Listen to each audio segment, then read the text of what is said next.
Better to see a storm than to feel it. Better still to be on land that is firm below the feet than on fathomless seas stirred by the storm.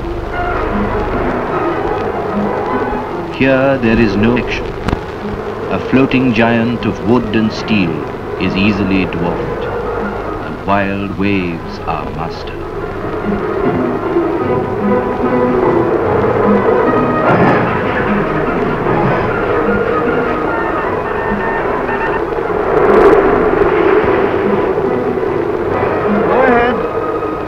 What's it going?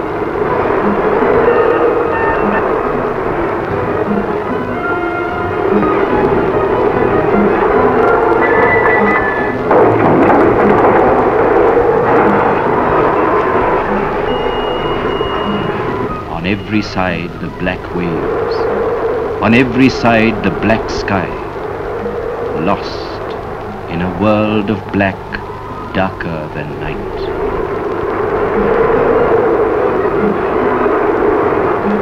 They cannot contact the land. They do not know where they are. Everything has failed. The captain takes the fateful decision. Have your men and ship!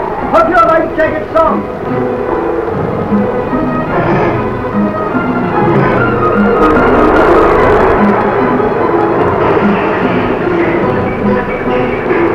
And then suddenly the gloom dissolved. A light was seen.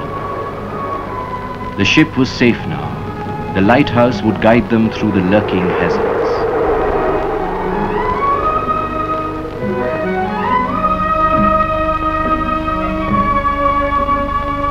And so, day after day, dawn after dawn, ships dock at the appointed hour. Only the crews know what they owe to the lighthouses and to the keepers of the light.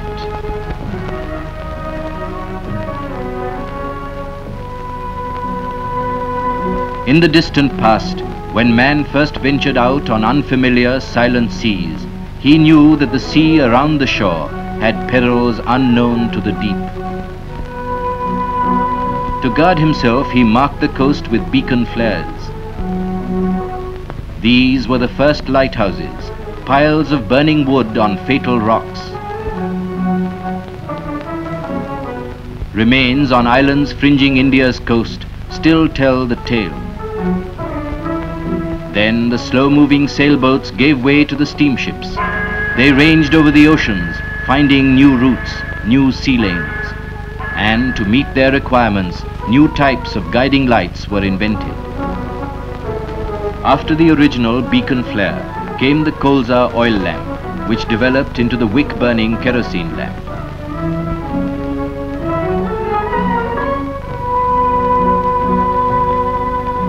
Then came the petroleum vapor burners.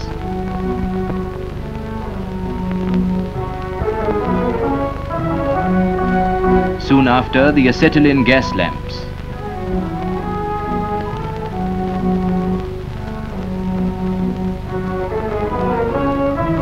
And finally, the electric bulb.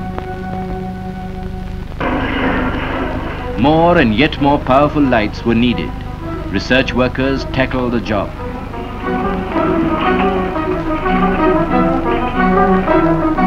Soon, optics with the new magic of glass revolutionized the lighthouse. The science of lenses proved that light could be concentrated, could be made to pierce the dark for distances never spanned before. Revolving lights were brought into use to make it easier for weather-worn eyes to spot the man-made stars along sprawling coastlines.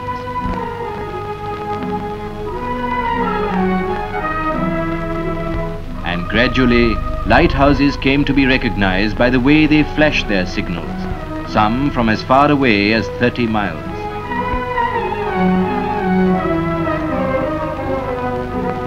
Lighthouses are to ships what signals and steel tracks are to trains.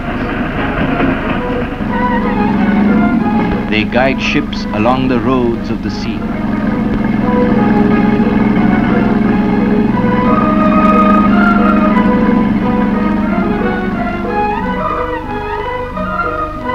height too is an important factor for modern lighthouses. It enables them to serve a greater coastline and increase their visibility.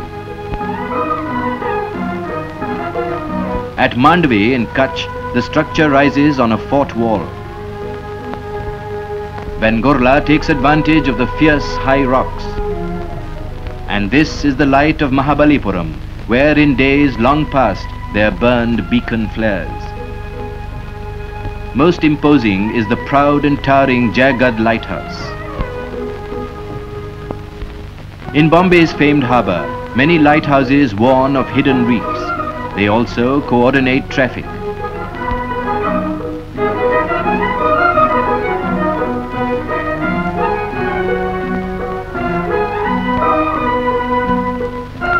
Where lighthouses cannot serve, light ships and light buoys play a role guiding vessels through narrow channels. No list of Indian lighthouses would be complete without this palatial structure in the heart of Madras city, very different from those on remote islands far from the coast. It is here on isolated, windswept rocks that the story of the lighthouse keeper is written.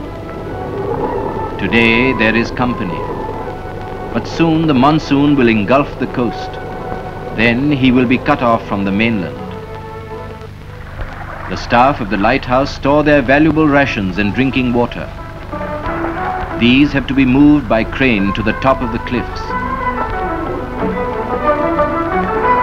It is 4 months' supply.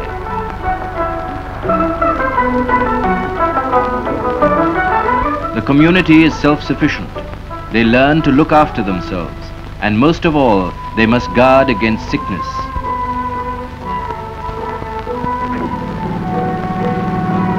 A cheery farewell.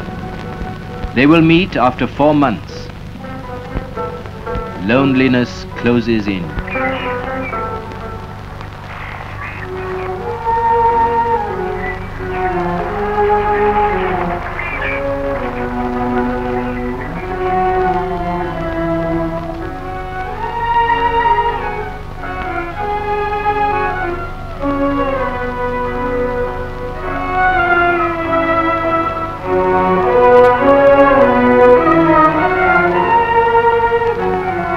The vigil is round the clock.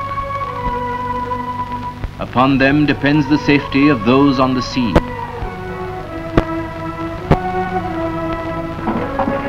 Upon them and their work, cleaning the lenses, keeping the rust away, maintaining the lights.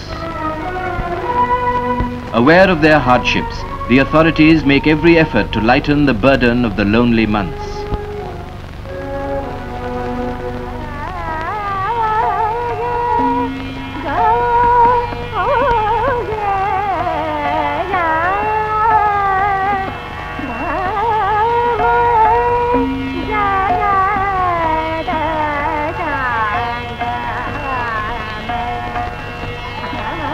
Even as they pass the long hours, they know that provision has been made for their children to receive education in schools on land.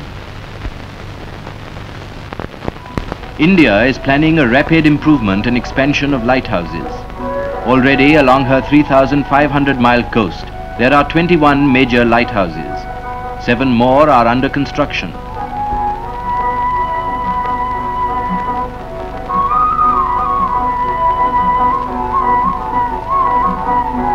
These will later be supplemented by 70 new structures. Lighthouse construction is not as easy as it looks. Usually, work has to be done in far-off places, not easily accessible. Many obstacles must be surmounted.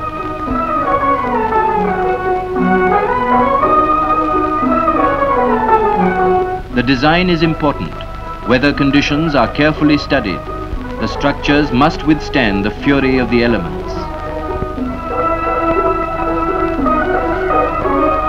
The most modern equipment has to be installed to get the maximum utility from the lighthouse. Often, electricity has to be brought to these distant points.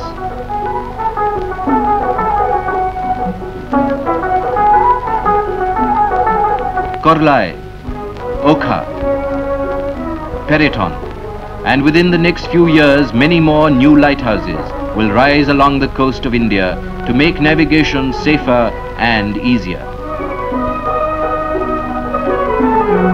As the network of lighthouses spreads, more ships are commissioned to serve these outposts, to take part in rescue operations.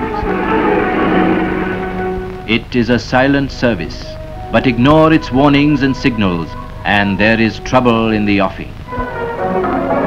An emergency, a fishing boat with many on board has hit something and is sinking fast. On radio telephone, the message reaches the captain of the rescue launch. Hello, sailing ship in distress. Speaking. Over to you. Hello, Gabale speaking. Message received. Starting. Start.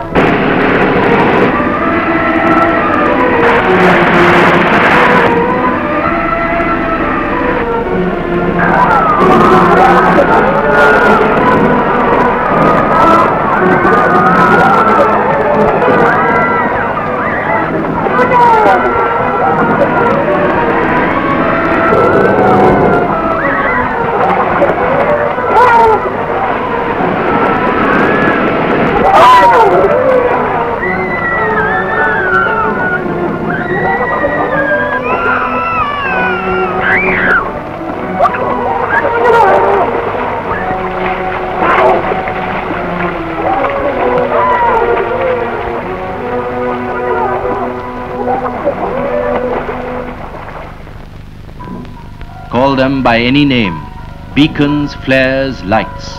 They are the stars that man has made through the centuries to help him along the great sea routes and along the coasts of continents. Stars of stone and steel, of concrete and glass, to which he must turn when the stars of the sky cannot guide him.